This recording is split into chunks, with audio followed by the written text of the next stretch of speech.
Et nous allons prendre Daniel chapitre 12, le verset 1 jusqu'au verset 13.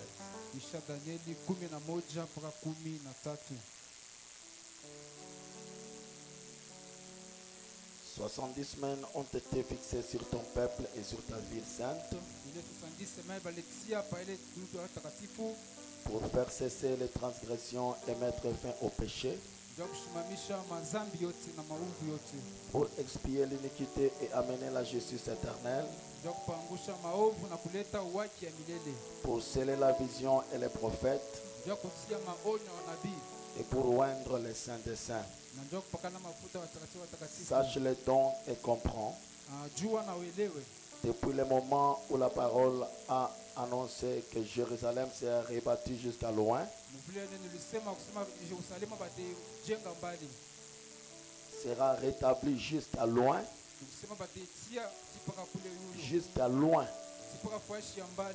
loin. Jusqu'à loin, au conducteur, il y a 7 semaines. Dans 62 semaines, les places et les fossés seront rétablis, mais en des temps fâchés. Après les 62 semaines, un oin sera retranché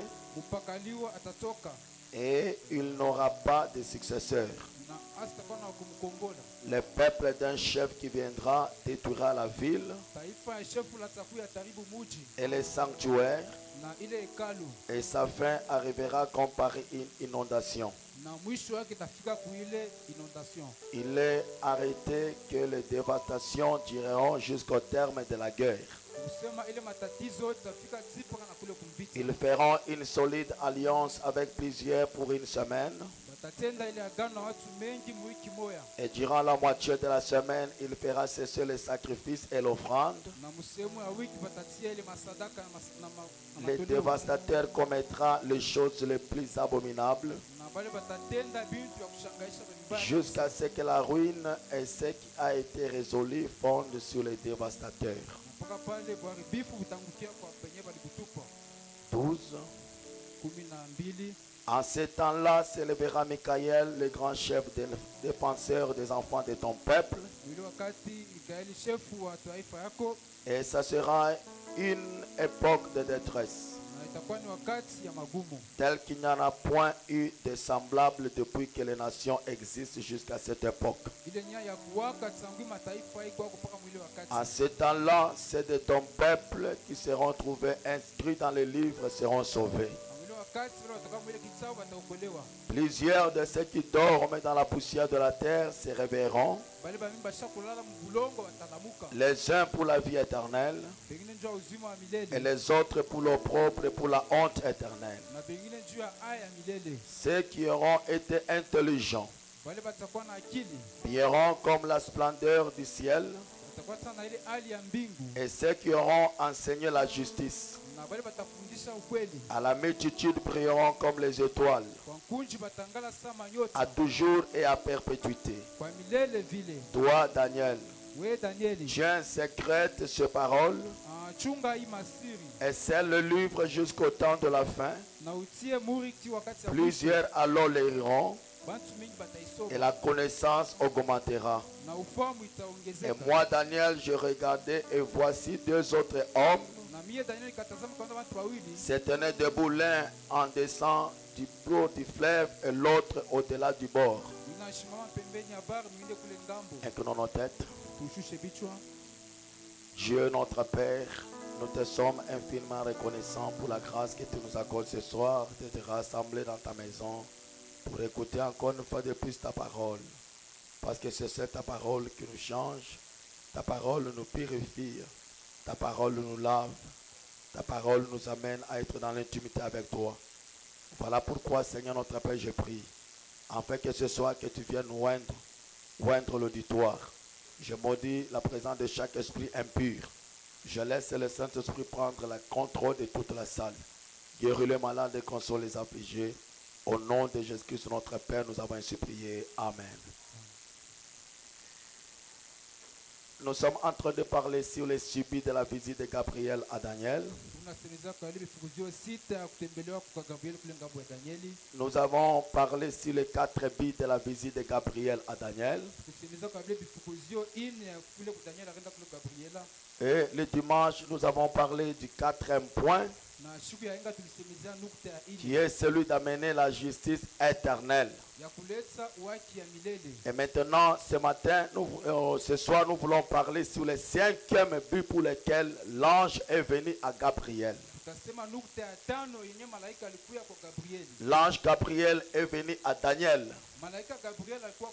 Pourquoi il est venu pour parler à Daniel? Pour lui montrer certaines choses. Nous avons vu, première fois, il est venu et lui a dit que le temps viendra où on va faire cesser les transgressions du peuple. Deuxième chose, il va mettre fin au péché. Troisième chose, il va expier l'iniquité d'Israël. Et quatrième chose, il va amener la justice éternelle. Et celui qui amène la justice éternelle, c'est le Seigneur Jésus quand il vient pour la seconde fois. Et maintenant, Gabriel est venu à Daniel pour sceller la vision et la prophétie. Après lui avoir parlé de ce que le Seigneur allait faire dans sa seconde fois, maintenant il scelle la vision et la prophétie. Et Branham dit, vous voyez, dans le suivi de la visite de Gabriel à Daniel, paragraphe 103, il dit, point 5 pour sceller la vision et la prophétie. Vous voyez? L'ange est venu pour sceller la vision et la prophétie. Je n'aime pas dire ça. Mais un grand auteur dont je lisais écrit là-dessus, l'autre jour, il avait vraiment tout mélangé. Il a mélangé les choses. Il disait que ce n'était pas bon. Bien. Que pour vous montrer la stupidité de cet homme-là, Branham dit, excusez-moi, ce n'est pas ce que je vais dire, pardonnez-moi, ce n'est pas ce que je vais dire, vraiment pas, non, je n'ai pas dit ça. Ce qu'il disait à propos des visions et prophéties. Il a dit que la première chose, les visions et la prophétie ont été uniquement pour l'église juive. Deuxièmement, il dit, après Daniel, pas de vision ni de prophétie. Troisième, cet homme a dit, les visions et les prophéties sont du diable. Et Branham, quand il a écouté, il a lu cet homme. Il a dit, non, ça c'est stupide. Comment un homme peut penser que les visions et les prophéties, c'était uniquement pour le peuple juif? Comment les visions et les prophéties se sont arrêtées avec Daniel? Comment les visions et les prophéties sont du diable? Branham dit, c'est un homme sans onction. Vous voyez, cet homme disait, vous voyez ici que les visions et les prophéties ont toujours été données à l'église juive. Et il disait, ça signifiait qu'à partir de l'époque de Daniel, qu'après Daniel, il n'y aura plus ni vision ni prophétie. Et il disait que toutes ces choses dont on parle aujourd'hui, quand on prétend avoir des visions et des prophéties, que tout ça, c'est du diable. Que les visions et les prophéties, ça n'existe pas. Et Abraham dit, frère, il y a des douzaines de prophètes après Daniel. Après Daniel, il y a eu des douzaines de prophètes. Il y a eu Jean-Baptiste était un prophète. Jésus était un prophète. Il y a eu tous les prophètes du Nouveau Testament. Il y a eu des visions. Il y a eu des anges. Voyez comment un homme peut-il dire une chose pareille? Mais vous voyez, ça part des motifs égoïstes. D'essayer d'imposer quelque chose aux gens, d'en faire une petite doctrine de l'église. Ou quelque chose de tout à fait insignifiant.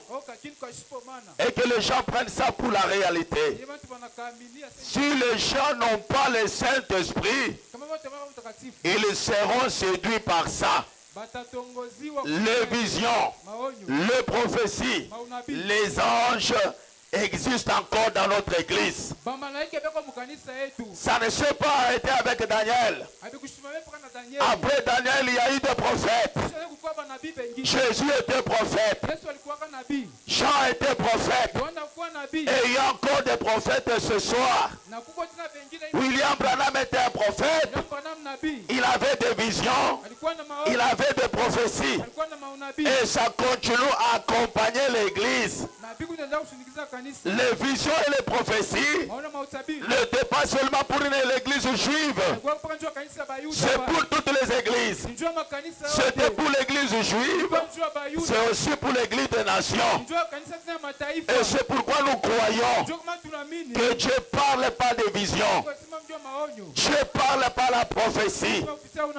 Et quand cet ange Gabriel est venu à Daniel, il est venu pour sceller les visions et les prophéties. C'était pour un motif, un but bien déterminé. Est-ce que vous êtes avec moi? Et c'est pourquoi si nous réalisons notre Bible, dans Daniel chapitre 12, il est dit ceci.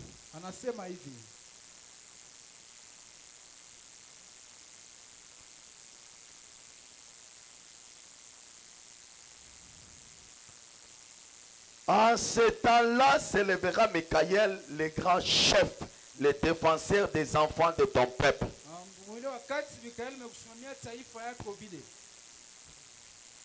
Et ce sera une époque de détresse, telle qu'il n'y a point eu de semblable depuis que les nations existent jusqu'à cette époque. Changez d'abord avec maîtresse. Maîtresse est où? Changez d'abord avec maîtresse. Bon, changez d'abord. Hein, que Dieu te bénisse. Je vois que tu es fatigué. Oui. En ce temps-là s'élèvera Michaël, le grand chef, le défenseur des enfants de ton peuple.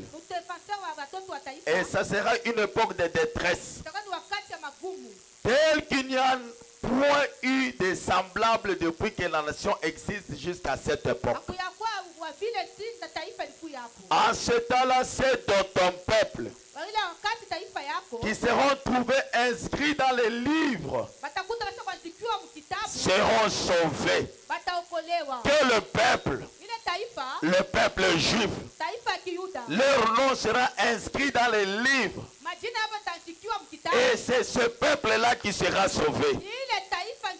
Plusieurs de ceux qui dorment dans la poussière de la terre se réveilleront les uns pour la vie éternelle et les autres pour l'opprobre, pour la honte éternelle. Et maintenant écoutez, ceux qui auront été intelligents brilleront comme la splendeur du ciel. Et ceux qui auront enseigné la justice à la multitude brilleront comme les étoiles, à toujours et à perpétuité. Maintenant il dit, toi Daniel, tiens secrète ces paroles et scelle le livre jusqu'au temps de la fin. Plusieurs alors le liront wamingi wataisoma et la connaissance augmentera. na ufahamu yabo itakuwa ya mingi. Et voilà au verset, au chapitre 12, Mwangalia mstari ya 12. le même ange qui vient à Daniel, Ule malaika moja moja anakuwa kwa Danieli. il lui dit, Anamuonesha. j'ai secret ces choses, Anasema tia hii vitu mu. ces paroles, Hii msemo weka msiri. scelle-les Weka hapo mu. jusqu'au temps de la fin. Siku wakati ya Mungu. Plusieurs liront Wamingi et wataisoma. leur connaissance augmentera. Na ufahamu yabo itakuwa ya mingi. Et au chapitre 9, Chapitre 9. quand ce même ange est venu à Daniel, Watu malaika moja alikuwa kwa Danieli. il lui a dit, Alimuonesha. je suis venu pour faire une chose, Nilikuwa nje kufanya kitu kimoja. sceller les visions Kutia muhuri kwa maonyo et le prophète. na kubanabii. Est-ce que vous êtes avec moi? Kwa pamoja Et nami. il y a seulement un peuple Kwa tu taifa moja qui doit lire et comprendre. wanapaswa tu kuisoma na Il y a aussi un peuple taifa qui ingine va lire pour ne pas comprendre. wataisoma pia na Est-ce que wataelewa. quelqu'un est en train de comprendre? Et c'est pourquoi il est dit, Ndio maana nasema scelle weka tu muhuri le livre ile kitabu et les paroles du livre. na ile misemo ya kitabu. Pour que quand le temps de la fin va arriver, Wakati ya mwisho itafika, il y a ceux-là qui vont lire kama wale wataisoma pour ne pas comprendre. watasoma juu bila hawataelewa. Et ceux qui ne vont pas comprendre, Wale wataelewa selon la Bible, kupitia ils Biblia. ne sont pas intelligents. Habana akili. Ils ne sont pas sages. Habana hekima.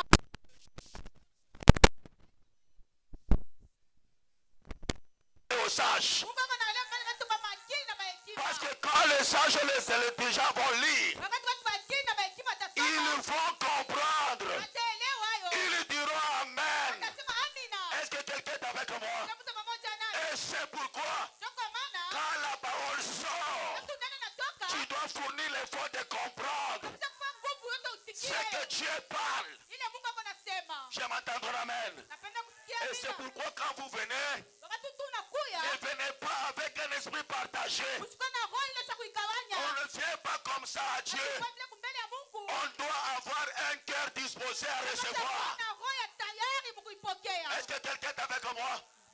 Quand tu quittes chez toi, Watu natoka tu kwako, je vais où? mimi naenda wapi? Je vais à l'église.